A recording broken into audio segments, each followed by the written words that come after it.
facile. Ce n'est pas facile. Faut pas blaguer, c'est pas facile. Pas du tout facile, mes frères. L'Europe, c'est pas facile. Ouais. Faut pas blaguer. Je suis à Paris, je vois un blanc qui brille. Bonjour, bonjour. Moi, c'est Olivier Moupé, alias Mopao. Ça fait 18 ans que je suis en Europe et je suis dans l'émission Confidence avec Fingon Tralala. Voici mon histoire.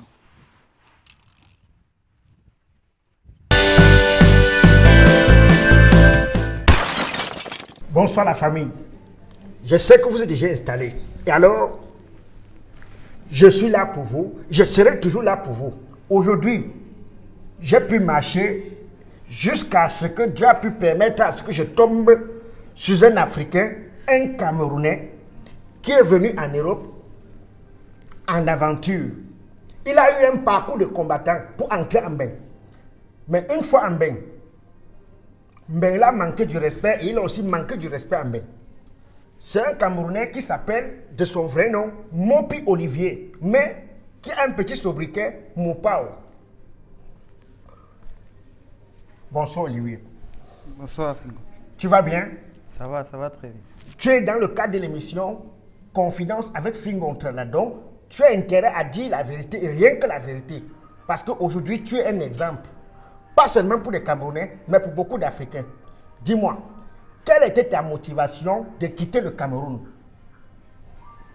Bon, ma motivation de quitter le Cameroun, déjà, c'était parce qu'à un moment donné, au Cameroun, les choses étaient vraiment difficiles. Difficile, c'est-à-dire? Compliqué, tout était compliqué. Déjà, tu faisais quoi à la base? Bon, déjà à la base, au Cameroun, j'étais un technicien, j'étais un informaticien, je faisais dans la téléphonie mobile. Tu ne t'en sortais pas? Bon, déjà à un moment donné au Cameroun, tout le monde vendait les téléphones au Cameroun et tout le monde était technicien, donc le domaine s'était devenu un peu compliqué. Ah, c'est la concurrence qui t'a fait fuir? Oui, la concurrence plus ou moins. Ah, et quand tu as fui, quel était ton parcours? Mon parcours, pour te dire vrai, ça n'a pas été facile. Ça a été un parcours vraiment compliqué parce que quand j'ai pris la décision de quitter le Cameroun, je suis allé au Gabon. Par où? Par route, oui. Je suis arrivé au Gabon, je me suis retrouvé en Guinée équatoriale, que ça n'a pas toujours été facile. Et de la Guinée équatoriale, je me suis retrouvé en Espagne. Bon, comment tu as fait déjà? Comment ça s'est passé du Gabon pour la Guinée? Tu dormais où? Tu vivais où? Tu avais la famille au Gabon? Bon, je n'avais vraiment pas de famille au Gabon, mais déjà, je dis, avec la technique que que j'ai dans la tête, pour moi, quand j'étais arrivé en Guinée, au Gabon, j'avais commencé, les débuts n'étaient pas faciles, mais avec le temps, j'ai essayé de me stabiliser là-bas. J'ai eu un petit peu, mon travail que je fais, qui est la technique de la téléphonie mobile, avec ça, même en cours de route, déjà, je peux survivre avec ça. Non, là tu parvenais à survivre avec, avec ta technique, mais tu dormais à la Belle Étoile? Non, quand je suis arrivé au Gabon, j'ai eu une famille d'accueil qui m'avait reçu au Gabon. Ils m'avaient reçu et ils m'avaient donné un logement pour un bout de temps, pour un mois, et après ça, j'ai trouvé une chambre à louer, j'ai commencé à louer une chambre. Et tu as fait combien de temps au Gabon? J'ai fait pratiquement 1 an au Gabon. 1 an. Après le Gabon, la Guinée. Et en Guinée, ça s'est passé comment? Parce que là-bas, on parle espagnol. Bon, en Guinée, c'était vraiment l'enfer déjà, parce qu'avec la langue déjà que je ne pratiquais pas, c'était vraiment compliqué. Quand je suis arrivé en Guinée équatoriale, c'est d'où le calvaire du front vraiment avait commencé, parce que déjà avec la langue qui n'était pas facile, et aussi avec les tortures qu'il y avait au niveau de la Guinée équatoriale, parce que nous sommes arrivés en Guinée équatoriale à l'époque où les Camerounais étaient vraiment embêtés par l'autorité guinéenne. Et moi, particulièrement, je suis passé par là. Je suis arrivé là-bas en ce moment et ça n'a pas vraiment été facile. Tu as fait combien d'années en Guinée? J'ai fait 4 ans en Guinée. Et comment tu as fait pour te retrouver en Europe? Quand je suis arrivé en Guinée, j'ai pris la possibilité. Quand j'ai pu m'installer en Guinée, j'ai essayé de monter un petit magasin. Et avec ce petit magasin, j'ai essayé de me légaliser déjà en Guinée équatoriale. Et de la Guinée équatoriale, j'ai pris un visa pour l'Espagne. Et tu as pu obtenir un visa pour l'Espagne. Et ceci t'a pris combien d'années d'aventure? Donc du Cameroun pour la Guinée, ça t'a déjà pris combien d'années? Presque 6 ans. Presque 6 ans. Et en quittant du Cameroun, est-ce que tu avais une femme? Est-ce que tu avais un enfant? Bon, au Cameroun, déjà, je n'avais pas de femme. Mais ma famille, j'ai ma famille au Cameroun, j'ai mes frères, mes soeurs et mon père et ma mère encore au Cameroun. Ah, ok. Et une fois quand tu es arrivé en Espagne, comment ça s'est passé? Je suis arrivé en Espagne, bon déjà le parcours de l'Espagne, ça n'a vraiment pas été facile. J'ai été torturé. Je suis parti de l'Espagne avec une femme, avec une Guinéenne qu'on devait se marier en Espagne. On devait se marier en Espagne pour, dès que j'arrive en Espagne, directement concevoir, comment on appelle, la documentation. Ah, dès que tu as quitté la Guinée, en effet, tu as pu avoir une femme en Guinée. En Guinée équatoriale. Et tu as quitté la Guinée pour l'Espagne et que tu lui avais fait la promesse qu'une fois en Europe, tu devrais te battre à ce qu'elle monte et que vous puissiez vous marier. Nous marier, oui. Oui. Et vous êtes mariés? Dès que je suis arrivé en Europe, Les données ont changé. Et dès que les données ont changé, ça a Les été... données ont changé, c'est-à-dire? Bon, Tu as constaté les vraies réalités du les terrain. vraies réalités, c'est quand je suis arrivé en Espagne que j'ai compris les vraies réalités du terrain. Et là, les choses ont commencé à se compliquer, ce n'était plus facile. Il fallait vraiment choquer. Et quelles ont été les difficultés que tu as rencontrées? Les difficultés que moi j'ai rencontrées déjà au niveau de l'Espagne, c'est au niveau du travail, au niveau du boulot que je ne pouvais pas. J'avais une profession que moi je croyais que j'étais le Dieu. Oui. Et ce boulot, je ne pouvais pas facilement l'exercer déjà quand je suis arrivé en Espagne. Et ça, c'était l'un de mes premiers problèmes. Je me voyais, moi, en tant qu'un ingénieur de la téléphonie mobile, avec ce talent que j'avais, et je n'avais pas de comment je pouvais commencer pour pouvoir exercer, démontrer ce talent. Parce qu'il y a déjà une réalité sur le terrain. Il y a un problème qui se pose, qui n'est autre que les papiers. Oui, en plus de que les papiers, sans papier, tu ne pouvais pas déjà exercer, tu ne peux rien travailler, personne ne peut t'embaucher, personne ne peut te prendre, personne ne peut prendre le risque de t'embaucher sans papier. Et là, c'était déjà la partie la plus compliquée, c'était ça. Et le reste aussi, c'est que, bon, ici en Europe, les jongleries, par exemple, de l'Afrique, comme j'ai commencé, par exemple, en Guinée, au Gabon, prendre un magasin et commencer à sous-louer, monter un business. Ici, là, en Europe, ça n'existait pas et c'était déjà là-bas que ma difficulté avait commencé. Ah, ok. Et ça t'a pris combien de temps pour avoir les papiers? Bon, en général, je vais dire que ça a été une formation militaire de 3 ans. J'ai pris 3 ans, justement, pour avoir les papiers parce que quand je suis arrivé, je me suis dit, la première des choses, ça devrait être avoir d'abord les papiers parce que j'avais vu que j'étais paralysé, je ne pouvais vraiment rien faire. J'étais obligé de me marier. Oui. Je me suis marié avec une Espagnole. Par amour, c'est ceci, c'était pas à cause des papiers. Bon, dans tout ce que l'on fait, déjà au moins, c'est l'amour. L'amour, il était un peu, mais ce n'était pas l'amour à 100%. Donc ici, à cause des papiers, si je comprends bien, tu peux m'épouser le chien. Non. Tu peux m'épouser la chèvre. En tout cas, ce sont des réalités. Est-ce qu'aujourd'hui, c'est un regret pour toi? Bon, en fait, si j'ai quelque chose à dire par rapport à cela, je dirais, dans le global, l'Europe, ce n'est pas facile. Et comme ce n'est pas facile, je dis, aujourd'hui, avec tout ce parcours que moi j'ai fait, je regarde, quand je regarde derrière, on se dit peut-être que c'était hier, mais je constate aujourd'hui que 18 ans sont passés et on est toujours sur place. Et ces 18 ans qui sont passés, quand on regarde le derrière, on ne voit pas vraiment de quelque chose de positif. Moi, je ne vois particulièrement. Bref, tu vois que tu as perdu 18 ans de ta vie à traîner sur place, à trotter sur place. Oui, oui. Donc, raison pour laquelle, moi, je dirais, si, pour peut-être dire que non, j'ai réussi, non, je ne dirais pas que j'ai réussi. Pourquoi? Parce que... Mais pourquoi tu ne rentres pas? Pourquoi tu continues à rester ici, sachant que ça fait 18 ans que tu n'es ni devant, tu n'es ni derrière, tu es en train de trotter au milieu? Pourquoi tu ne rentres pas? Tu as tué quelqu'un au Cameroun? Tuer quelqu'un au Cameroun, non, mais ce que je dis, je ne rentre pas. Je rentre aujourd'hui en vertu de quoi? Voilà 18 ans déjà qui a été brûlé. Même les compromis qu'on avait au niveau du Cameroun aujourd'hui, elles sont déjà mariées. Et aujourd'hui, quand tu penses déjà rentrer, tu te dis, tu rentres sur quelle base? Parce qu'il faut rentrer, au moins il faut rentrer sur une base. Quand on regarde le derrière, je regarde mes petits frères que j'ai laissés au Cameroun, je regarde avec leur posture qu'ils ont aujourd'hui. Je me dis, pour rentrer aujourd'hui, il faut rentrer avec une position, il faut savoir sur quelle base est-ce que l'on rentre. En tout cas, Olivier, nous allons faire une pause.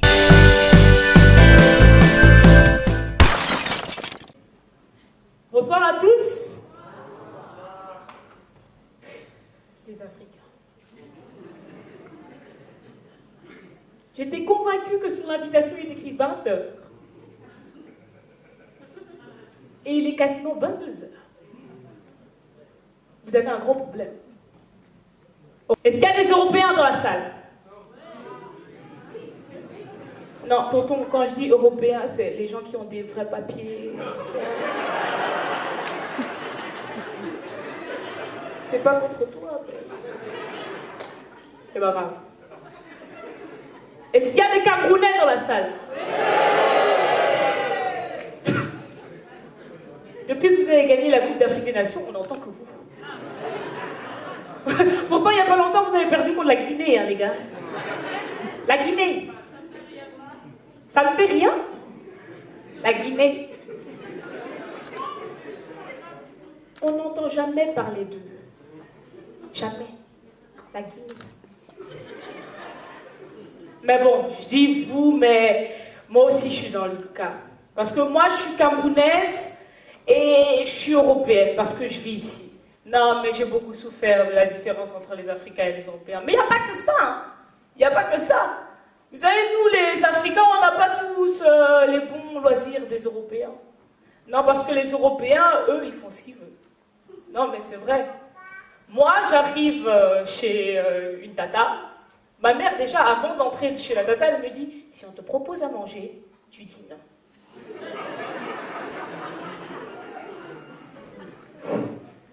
Les chips, les gars. On voulait tous manger les chips. Mais bon, j'adore tenter le diable. Je vois les chips, je tends la main. Ma mère, elle tend l'oreille. J'avance. Ma mère, elle gonfle ses narines. J'attrape le chips. Ma mère me pince. Alors moi je fais « Aïe, maman !» Et la dame, la tata, elle fait « Mais laisse-la manger !» Ma mère me fait « Ça veut dire à la maison, je vais baver. » Une grande différence entre aussi les Africains et les Européens, bien sûr, c'est la nourriture. Ah ben ouais, c'est ça. Ben, les restaurants européens, ils choisissent des grands noms pour rien du tout. Poulet alsacien, aromatisé d'un parfum des Antillais. Pourquoi? Pour une petite lamelle de poulet, arrosée de 2 gouttes de sauce, 2 grains de riz avec lesquels tu dois rafler la sauce. Pour la mettre dans ta bouche, tu ne sens même rien. Nous, c'est simple et efficace. 4 mots. Et une grande portion. Poulet braisé, plantain frit. Bah! T'es servi?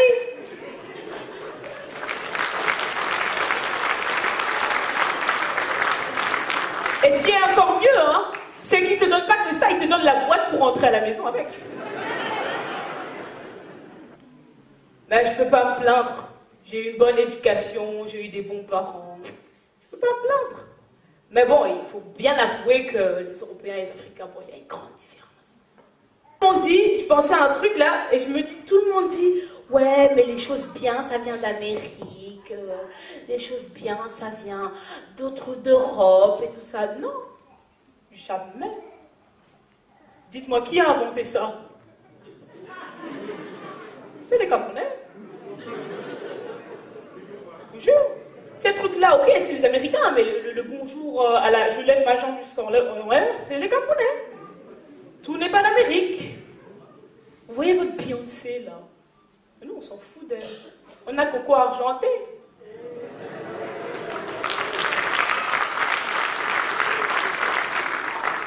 Et le mec, là, Stevie Wonder.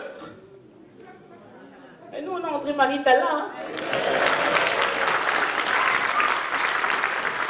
Ils sont même 10 fois mieux.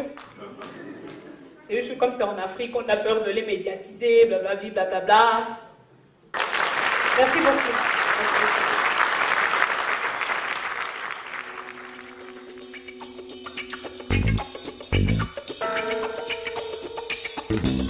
Si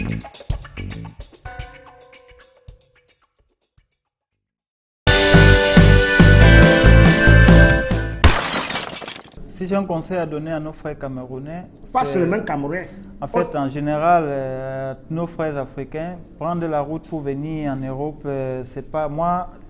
Si j'ai un conseil à vous donner, c'est voyant tout ce que déjà moi-même j'ai vécu ici, je ne peux pas encourager un frère africain de prendre la route pour se diriger en Europe. Et surtout qu'en ce moment, tu vois du côté du Maroc, du côté de la Libye, comment nos frères africains sont en train d'être tués, d'aucuns qui se font massacrer, d'aucuns qui meurent au désert. Sincèrement, en ce moment, c'est déplorable. Bon, maintenant... C'est très déplorable parce qu'actuellement, on est en train de voir en Libye, nos frères qui arrivent en Libye, on les prend, on les torture, et tout cela, même quand, après ça, ils subissent cette torture. Dès qu'ils arrivent encore en Europe, ce n'est pas encore suffisant parce que dès qu'ils arrivent ici encore, c'est d'où encore il y a encore une autre torture, comment on appelle ça? Une autre nouvelle vie qui recommence et tout ici là n'est pas toujours beau comme on pense au niveau, comme quand on reste en Afrique, on pense que c'est beau ici, non? Il y a encore une autre souffrance, une souffrance mentale qui n'est pas de prendre, comment on parle en Libye, prendre les machettes et commencer à bastonner sur les gens. Ici, il y a encore une autre souffrance qui est morale. Et cette souffrance morale... Quelle a été ta plus grosse souffrance ici en Europe? Ma plus grosse souffrance ici en Europe, déjà, c'est la souffrance morale. Vivre sur un territoire où tu ne peux pas contrôler ton périmètre. Vivre avec... Moi, déjà en Europe, comme je disais, je n'ai pas eu la chance de tomber vraiment avec, de connaître quelqu'une, une femme avec qui je peux faire la vie jusqu'à être tranquille. Pourquoi? Parce qu'ici, là, les femmes, c'est une autre mentalité. L'Europe, en général, c'est une autre mentalité. Et déjà, avec le temps qui est en train de passer, parce qu'aujourd'hui, je vais dire, nous sommes déjà sur le chemin de retour. Et quand je regarde derrière, je ne vois pas... Bon. Est-ce qu'en quittant au Cameroun, tu avais des enfants? Bon, j'ai un fils au Cameroun. Qui a quel âge aujourd'hui? 16 ans. Si tu le vois, tu vas le remarquer. C'est ça alors le problème. Donc, tellement tu as perdu le temps en Europe que ton fils même, tu le vois seulement sur photo. Et que devient sa mère? Sa mère aujourd'hui est mariée, elle a déjà ses 7 enfants. 7 enfants? 7 enfants. Y compris avec ta part. Donc, tu as laissé un, elle a ajouté sur ce que tu as laissé 7. Et toi, en ce moment, tu vis en couple ici, tu es divorcé, tu as fait d'autres enfants ici. Bon, c'est quoi ta situation en ce moment?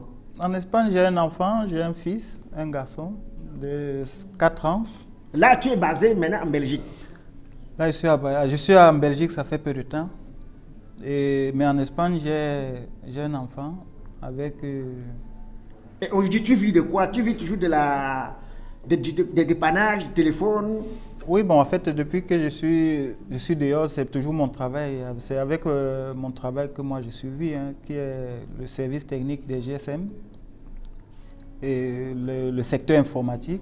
C'est avec ça que je travaille depuis que je suis ici. Mais avec tout ce que tu as comme technique, aujourd'hui que tu es en situation régulière, pourquoi ne pas rentrer, t'installer au Cameroun, ouvrir un beau magasin? Parce qu'au Cameroun, tout le monde utilise aujourd'hui le téléphone. Au Cameroun, tu peux bien t'en sortir. Pourquoi tu ne rentres pas ouvrir un magasin et aider le Cameroun à être développé et conseiller des autres à ne plus prendre la route ou bien à venir, ou bien à ne plus vouloir arriver en Europe illégalement? Le problème du Cameroun, c'est un problème qui est un peu compliqué et c'est complexe. Moi, jusqu'à présent, j'ai eu cette idée à un moment donné, mais vers la fin, j'étais encore un peu découragé. Pourquoi? Parce qu'au niveau du Cameroun, déjà, il y a une insécurité. Et l'insécurité qu'il y a au niveau du Cameroun... Selon toi, ou bien il y a l'insécurité? Bon, quand je parle de l'insécurité au niveau des projets, parce que pour faire un projet, réaliser un projet au Cameroun, il faudrait toi-même être là sur place. Il faudrait être sur place pour la gérer. Et si tu ne dois pas être sur place, moi, jusqu'à présent, je suis ici parce que j'étais en train de poursuivre avec ma carrière d'informaticien que je suis, dans le but déjà d'être bien installé ici avant de penser au Cameroun. Si pendant 18 ans tu n'es pas bien installé, c'est à 25 ans que tu vas être bien installé. Mais toi tu me fais même rire. Si tu ne rentres pas, même ton corps va finir un jour par rentrer. Sincèrement. De toute façon, il n'est jamais trop tard. Bon, dis-moi un peu. Est-ce qu'avant de quitter le Cameroun, tu avais quand même fait une baraque, tu avais fait une maison? Non, non. Une maison? Oui. Tu avais construit? Non, je n'ai rien construit au Cameroun. Je comprends pourquoi tu ne veux pas rentrer. C'est parce que tu ne sais pas où tu vas habiter. Votre maison familiale existe toujours? Aujourd'hui, je crois que c'est même déjà ça terminé. C'est terminé et tombé. En tout cas, vous constatez avec moi, je comprends ton vrai problème. Donc, tu ne rentres pas parce que même la maison familiale, la route est passée dessus. Et alors, bon, sincèrement, Olivier Mopé, l'émission Confidence, d'ici peu de temps, on va se séparer. Et alors, c'est quoi ton mot de fin? C'est quoi ton mot de fin? Qu'est-ce que tu peux dire pour pouvoir sensibiliser ceux-là qui te regardent en ce moment? Et maintenant, c'est également l'occasion pour toi de dire à ceux-là que tu n'as pas vu depuis beaucoup d'années que tu es en forme, tu es en vie, tu te portes bien. Vas-y. Si j'ai un mot à dire à la population, à tous nos frères africains, je dois déjà inviter tout un chacun que si chaque personne, chaque Africain, chaque personne a son petit boulot, où il soit, qui le tient bon. Et ce n'est pas toujours en venant ici en Europe qu'on a réussi, même sur place où vous êtes au Cameroun, en Afrique, n'importe où. Si vous tenez bon avec votre boulot, vous pouvez réussir. Pourquoi? Parce que l'expérience, nous l'avons déjà ici. Et je dois inviter à tous les jeunes Africains, tous ces gens-là qui prennent la route pour aller vers le Maroc, la Libye et tout, dans l'intention d'entrer en Europe. Si vous avez, même avec le pouce-pouce, on peut gagner sa vie et le gagner bien au Cameroun. Donc ne regardons pas les lumières de l'Europe, ça brille et on croit qu'ici tout est tort. Ici là, rien n'est tort. Bon, ici là, rien n'est... Tout ce qui brille n'est pas or. N'est pas or. Et alors, il y a un réel problème qui existe ici, les papiers. Quand tu souffres, tu crois que ta plus grosse souffrance, c'est d'entrer en Europe. Mais une fois en Europe, c'est où tes vrais problèmes commencent. En tout cas, notre but, ce n'est pas de vous décourager, mais c'est tout simplement essayer de vous éveiller l'esprit qu'avant d'arriver, voilà les situations auxquelles vous devriez faire face. Nous ne sommes pas en train de dire qu'il ne faut pas venir, chacun peut faire comme il veut. Et alors, sachez que ici là, c'est la tombée des géants. En effet, c'était Confidence avec Fingon Tralala. Aujourd'hui, j'ai eu la chance d'avoir M. Mopi Olivier, alias Mopao. Portez-vous bien, que Dieu veille sur vous, que Dieu vous bénisse. À nous revoir très bientôt. Ciao, ciao. C'est pas facile. Yes! L'Europe, c'est pas facile. Ce n'est pas facile. Faut pas blaguer, c'est pas facile. Pas du tout facile, mes frères. L'Europe, c'est pas facile. Ouais. Faut pas blaguer. Je suis à Paris, je vois un blanc qui brûle le maïs. L'Europe là, c'est pas facile. Je suis à Château-Rouge, je vois on fait le bayam salam. À Château-Rouge,